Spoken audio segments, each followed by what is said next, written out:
What's up, guys? This is Coach Vassar. Thank you for joining me for the OTF Audio Daily Beats.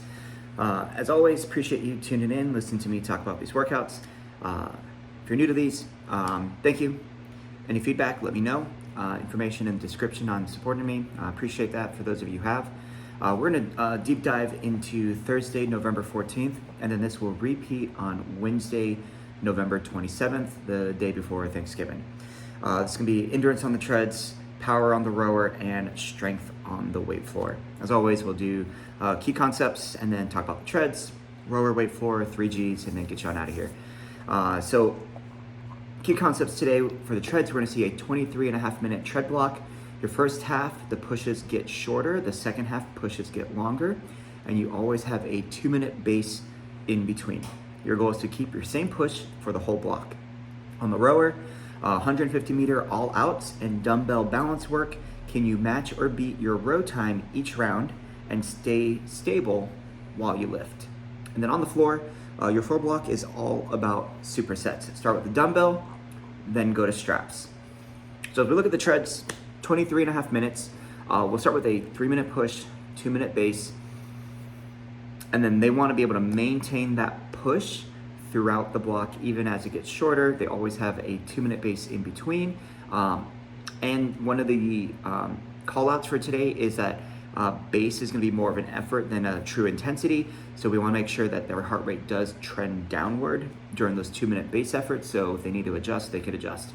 They'll start with a 3-minute push, then 2, 1, then back to 1, 2, and 3. The main thing here is the first push kind of sets a tone. Even though it's long, we should hopefully see them kind of hit that orange zone, about a minute to 90 seconds in. And that way they do get adequate recovery during that 2-minute base. The recommendation, of course, power walkers is at least 4% or greater. Joggers and runners, I probably put them somewhere between 1, maybe 1.5 over their base. Bikes and striders, nice and simple, like 3 gears, maybe 4 gears over base. And they could adjust their wattage by adjusting their RPMs. And that's gonna be it. Like 3-minute, 2-minute base, 2-minute push, base, 1 minute, and then back up. The key thing here is at the last 3-minute push, we kind of deviate from the pattern, and they'll only have a 1-minute base to go into a 30-second all out. So this base is more of an opportunity for them to kind of catch their breath, get a little bit of recovery in their legs, and then empty it out for the final 30. Heart rate response, they'll definitely see, kind of creep up steadily throughout the block, but of course that base allows it to come back down, and then it will stay elevated and maybe barely tap into that green for that back half. They say, trend back towards the green, but not necessarily get in the green. So even if they have a very elevated heart rate, we should see a few beats per minute droppage by the end of that base. So if you really want to elevate that coaching, notice the members who are maybe in that higher orange, maybe they're about 89, 90% of their max heart rate. And during that 2-minute base, if they're getting down to like 86, 85%, that's amazing thing. So give them that recognition. Even if they didn't hit green, their heart rate is coming down during base, and that's a A+ focus there. When we look at the weight floor and rower, we're going to see 2 blocks. Block 1 is specifically just the weight floor. We're going to have 2 different movements paired up for 2 rounds, and they have 3 supersets total. So we're going to see the single arm split squat with a hinge, which is a relatively new movement. The idea here is more of a hinge mechanic from the hip rather than just the squat itself, paired up with the strap overhead squat. Now this is also a newer exercise. We've done it body weight as the Y squat, but now they're going to place the back of their palms in the cloth part of the strap, working on that shoulder retraction, overhead position as they lower down and then back up. Play around with rep ranges, 6 to 10 reps for each movement. They'll rest, they'll do it a second time.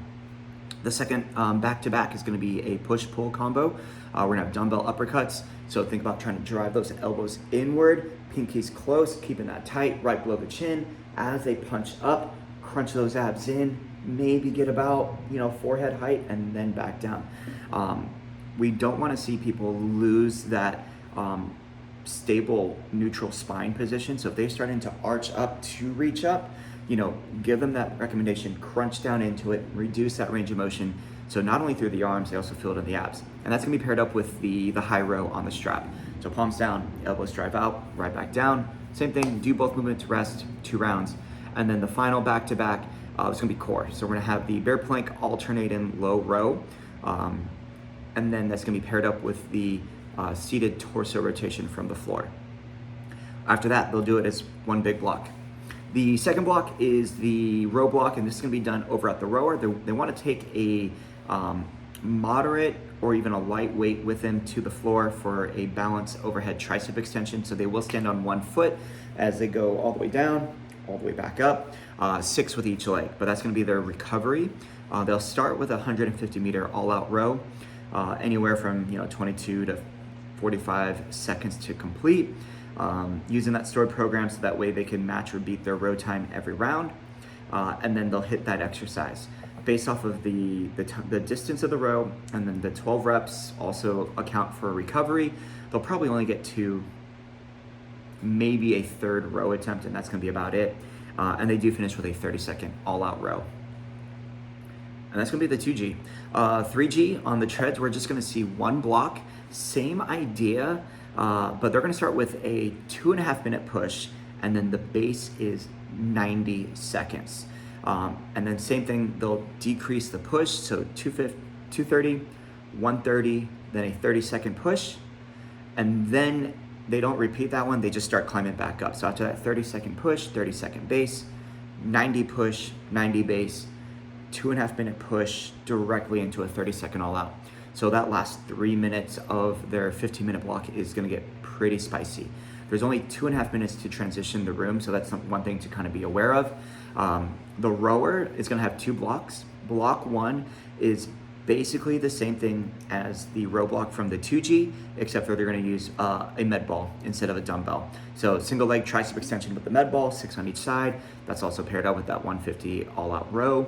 A little bit longer block though, so they'll have 5.5 minutes, so definitely get at least 3 attempts on that row.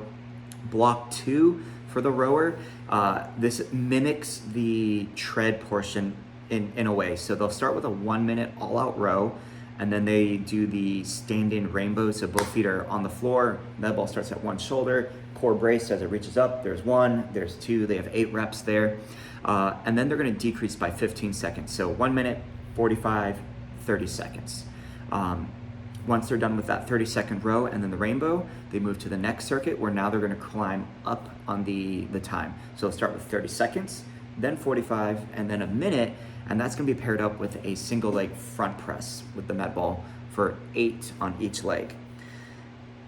So if you're looking, kind of off of time and the movements themselves, the first circuit is gonna take about 3, maybe 3.5 minutes.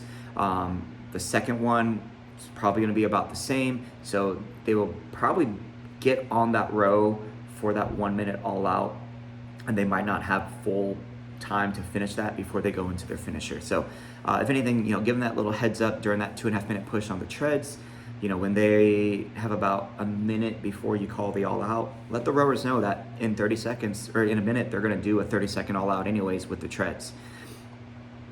Weight floor is gonna be the same back-to-back supersets that we saw in the 2G, just a 15-minute block instead of 17 minutes. So same paired up with the split squat, overhead squat, the uppercut, high row, and then the bear plank, low row paired up with the rotation.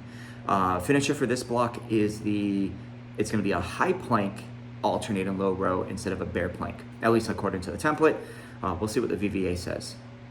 And that's gonna be the 3G for this Thursday, November 14th, and Wednesday, November 27th. This November 27th that you're tuning in, I hope you have a great Thanksgiving. Enjoy the holiday, and there we go. Coach you down.